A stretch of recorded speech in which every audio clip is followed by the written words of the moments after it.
These are the 10 biggest bombs in Avatar. If you see these cards in draft or sealed, you should really try to fit them into your deck because these all-stars are fantastic and will help you win more games. First up, we have the Mechanist, Aerial Artisan. For 2 into blue, you get a 1/3 Human Artificer ally that says, whenever you cast a non-creature spell, create a clue token, and then tap until end of turn, target artifact token you control becomes a 3/1 construct artifact creature with flying.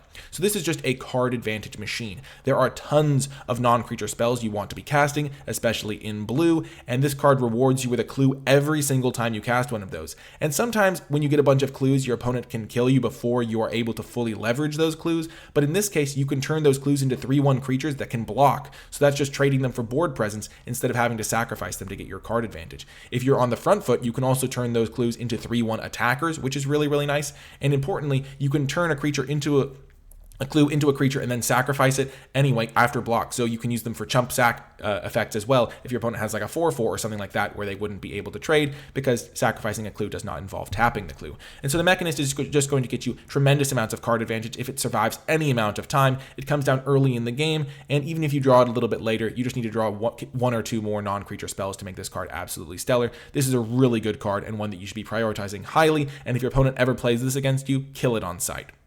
Next is Ozai, the Phoenix King. For 2 black, red, you get a 7/7 Human Noble that has Trample, Firebending 4, which means when it attacks, you add 4 mana to your mana pool until the end of combat, and then Haste. So, giant, trampling, haste creature that adds a bunch of mana when it attacks, and if you would lose unspent mana, that mana becomes red instead. So that 4 mana that you get temporarily from Firebending 4 doesn't actually go away with Ozai if he stays in play. And Ozai has flying and indestructible as long as you have 6 or more unspent mana. So the first turn you play him, if you play him on turn 6, you get the Trample Haster, you add 4 mana, which isn't quite the 6 you need for flying and indestructible. But remember that if you're playing a black-red deck, you likely have other Firebenders in play. And so just having Firebending 2 from your other creatures, spread out however many creatures, maybe a couple of Firebending 1 creatures, one creature that has Firebending 2. If you have Firebending in play, Ozai can get that flying and indestructible right away, and a lot of decks are simply not equipped to beat an indestructible creature in general, especially not one that's flying and has trample and is a 7/7. And so Ozai the Phoenix King is just an absolute nightmare for so many decks to play against, and it's also just an insane finisher in general, because a lot of the time your opponent is not going to be able to play around you just suddenly having a 7/7 trampler with haste that came into play. So they might be in a racing situation, then Ozai just wins you the game in that spot. And Ozai just in general is just going to be an absolutely fantastic card. Even if your opponent does deal with it the following turn, you're still going to probably connect it for 7 damage and force them to use a really, basically spend their whole turn getting rid of him. And that's like the worst possible case scenario. And the best case scenario is you win the game easily. And in most scenarios, that is going to be the default scenario when you play Ozai. So the Phoenix King, definitely a card you should be taking highly and trying to play black-red when you have him. Next is the Earth King. For 3 and a green, you get a 2/2 Human Noble ally that says when the Earth King enters, create a 4/4 green bear creature token. So right off the bat, you get a 4/4 and a 2/2 for 4 mana, which is just fantastic from a stats perspective. It also says, whenever one or more creatures you control with power 4 or greater attack, search your library for up to that many basic land cards, put them onto the battlefield tapped, then shuffle. So when that 4/4 creature that you made with the Earth King attacks, you're going to get to ramp yourself as well, which is also great, and even fix your mana if you're trying to splash or something like that. The other cool thing about the Earth King is if you can set it up to have a 4-powered creature already in play when you play the Earth King, then you're going to be able to attack with that other 4-powered creature and trigger the Earth King immediately to get that ramp, get that extra land into play, which is really, really strong. And overall, the Earth King is just a ton of stats, a little bit of card advantage from that ramp, and is just going to be a card you are super happy taking early and trying to fit into your deck. Next is Wan Shi Tong, Librarian. For X blue, you get a 1/1, but don't worry, this thing's going to be getting a lot bigger. Bird Spirit with Flash, Flying, and Vigilance, and when Wan Shi Tong enters, put X +1/+1 counters on him. Then draw half X cards, rounded down. Whenever an opponent searches their library, put a +1/+1 counter on Wan Shi Tong and draw a card. So basically, you're going to be casting this usually for something like X = 4, but sometimes for X = 2 if you really need to. But basically you get a Flash Flyer with Vigilance that comes into play with a few counters on it, so you're usually going to be able to eat something in combat. So let's say your opponent attacks you with a 3/3 creature, you play Wan Shi Tong for X = 3 or X = 4, flash it in, eat that creature mid-combat, and then you're left with a Flash Flying creature that has Vigilance, so it can just keep attacking your opponent and hold them back on blocks. It also will draw you cards when it comes into play. So let's just say you use X = 4 as a reasonable case, you put 4 counters on him, draw 2 cards, so you're just going to get huge huge amounts of card advantage, even if you aren't eating something mid-combat. And then sometimes your opponent is going to search their library. Maybe they're searching for a basic land or something of that nature. That's going to be the most common time that they're searching their library. And in those cases, you can flash Wan Shi Tong in response, get that extra counter, get that extra card, or just your opponent won't want to cast those cards when Wan Shi Tong is already in play. This card is just going to be absolutely fantastic. Even if your opponent removes it, you've already gotten card advantage out of the deal, and if they don't remove it, you're hitting them with a giant flyer, so you're going to win the game easily. Next is United Front. For X white, you get a sorcery that says create X 1/1 white ally creature tokens, then put a +1/+1 counter on each creature you control. So as the game goes on, United Front becomes an absolute game ender. So if you cast this for like 4 or 5, you're just getting like 8/8 or 10/10 worth of stats into play, not even including the fact that you're buffing all of the creatures you already have in play. Now in the early turns, it's not crazy, but even casting this for X = 2 and getting a couple of 2/2s isn't terrible to do if you really need stats on the board in the early parts of the game. And remember, it does buff your other creatures. So we're just talking about the pure scenario where you have nothing else in play. United Front is still going to make great stats, even as low as 2 mana. But once you get to those 5 or 6 or maybe even more mana, once you get to the late game scenarios, the card just ends the game. It's really hard in limited to come back from your opponent just making an entire army with one card and buffing all of their creatures. There's also some ally synergies that care about other allies entering or just having a bunch of allies, or just synergistic stuff with allies, and United Front fuels all of those synergies single-handedly. This card is stellar and definitely the sort of card you're going to want to prioritize. Next is Boomy Unleashed. For 3 red-green, you get a 5/4 human noble ally with trample. When Boomy enters Earthbend 4, and whenever Boomy deals combat damage to a player, untap all lands you control. After this phase, there is an additional combat phase. Only land creatures can attack during that combat phase. So 5 mana for a 5/4 that Earthbends 4 is 9/8 worth of stats for 5 mana, which is just insane. That's just going to just take over the board state with one card. And Boomy has trample, so it's going to be really hard for your opponent to stop Boomy from dealing that combat damage and then untapping all of your lands and getting the extra attack phase with those lands. So when Boomy attacks, if it can connect, the 4/4 that you were attacking with, if that also survived the combat, is going to get to attack again. And 9/8 worth of stats for 5 mana already ends the game in a hurry, and Boomy does it even faster. And this card is just really, really strong. Even if your opponent kills the Boomy, you're still left with that 4/4 you got, and so you're still in pretty good shape. And overall, just a stellar card. And as I've been saying a lot, these are cards that you really want to take and really want to prioritize. Next is the Unagi of Kyoshi Island. For 3 blue, you get a 5/5 Serpent with Flash and Ward Waterbend 4. So the Waterbend 4 means that your opponent can tap their creatures or artifacts to help pay for the ward cost, but Ward 4, Waterbend 4, is still a pretty high amount of mana. So your opponent is going to have to invest a substantial amount of mana or tapping of creatures and artifacts if they want to kill the Unagi of Kyoshi Island with a removal spell.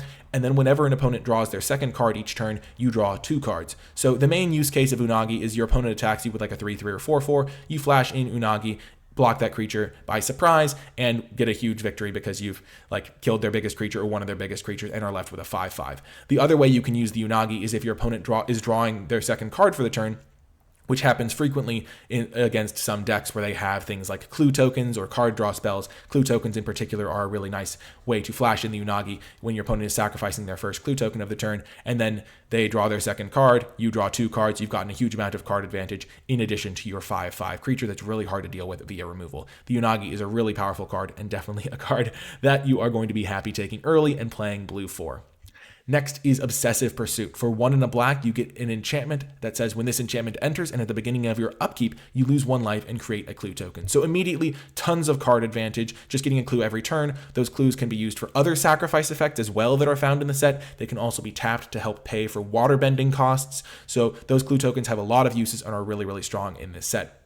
You do lose a little bit of life though, but that's offset to some degree by the second part of the card that says whenever you attack, put X +1/+1 counters on target attacking creature, where X is the number of permanents you've sacrificed this turn. If X is 3 or greater, that creature gains lifelink until end of turn. So Obsessive Pursuit comes down early, starts making you clues. You're pulling ahead in the game in card advantage because your opponent can't really keep up with a clue per turn. But if your life total is getting a little bit low, maybe they think they can finish you off before you can win the game with the card advantage you've accrued, or maybe you're at a low life total and the Obsessive Pursuit is in danger of killing you itself. So you save up a couple clues, sacrifice 3 of them in 1 turn, all of a sudden you attack, put 3 counters on a creature, give it lifelink for the turn, gain tons of life, and Obsessive Pursuit is no longer an issue. It also works with other sacrifice effects, so you can sacrifice the clues to something else, and it still counts as those 1, 2, 3, and even incrementally over the course of the game, putting extra +1/+1 counters on your creatures is going to be a really effective way to bolster your stats, even if you aren't going the full get the 3 counters, get the lifelink mode of the card. So even just getting a couple counters over the course of the game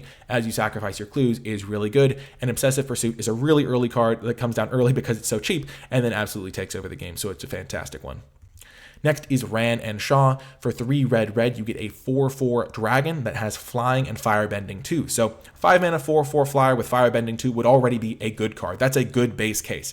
But when Ran and Shaw enter, if you cast them and there are 3 or more dragon and or lesson cards in your graveyard, usually that's going to be lessons, because there's not that many dragons in this format. But if you have 3 or more of those, create a token that's a copy of Ran and Shaw, except it's not legendary. So all of a sudden, for 5 mana, you're getting 2 4/4 flyers with Firebending 2, which is just unbelievable. That card is basically, it's almost unstoppable because you just have so much stats. And added on to that, it has 3 into red. Dragons you control get +2/+0 until end of turn. So if you play Ran and Shaw and have the 3 lessons, then all of a sudden you get 2 4/4s. The next turn you attack, you have the 5 mana you used to cast Ran and Shaw, and you're Firebending 2 with each of those dragons. So you're having at least 8 mana to activate that ability twice, which just adds +2/+0 to each of the dragons each time you do it. So you're hitting your opponent for 16 with just that the following turn. So your opponent is like in a huge bind where if you have the 2 4/4s, they have to kill them.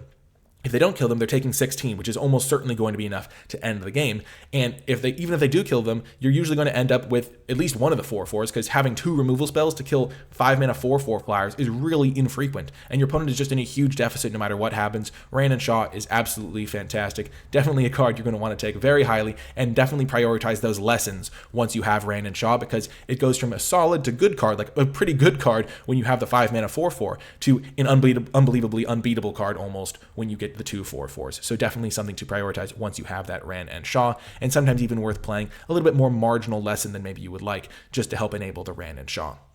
Next, and finally, is Katara Water Tribe's Hope. For 2 white, blue, you get a 3/3 human warrior ally with vigilance.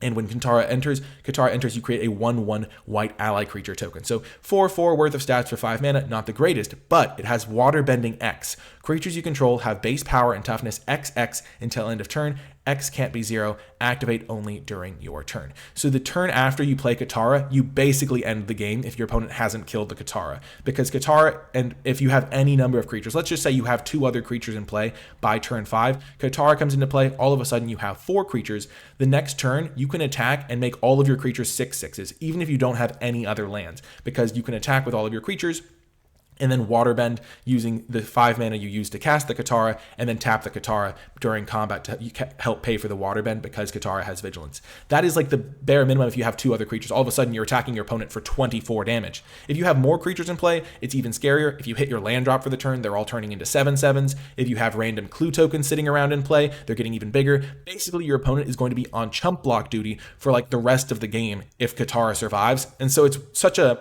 if they don't kill this card, you win the game, that it's just such a powerful card, where if there's very few cards where they just immediately win the game if they stick around, and how we've shown a couple of the cards in this video already. But Katara is definitely one of those where it's just absolutely devastating. Even if they do kill it, you still have that 1/1, so it's not the end of the world, but you're hoping that Katara survives 1 turn, and then you just absolutely take over and win the game, because Katara Water Tribe's Hope is just a game-ending card. It's super, super powerful, really, really strong. And if you do have Katara in your deck, try to get the board state into a position where it stalls out, so you can have a bunch of creatures in play, and so that when you play Katara, it does absolutely end the game. And so that's something you're going to want to look to do, but Katara Water Tribe's Hope is going to be fantastic whenever you play it in your white-blue decks.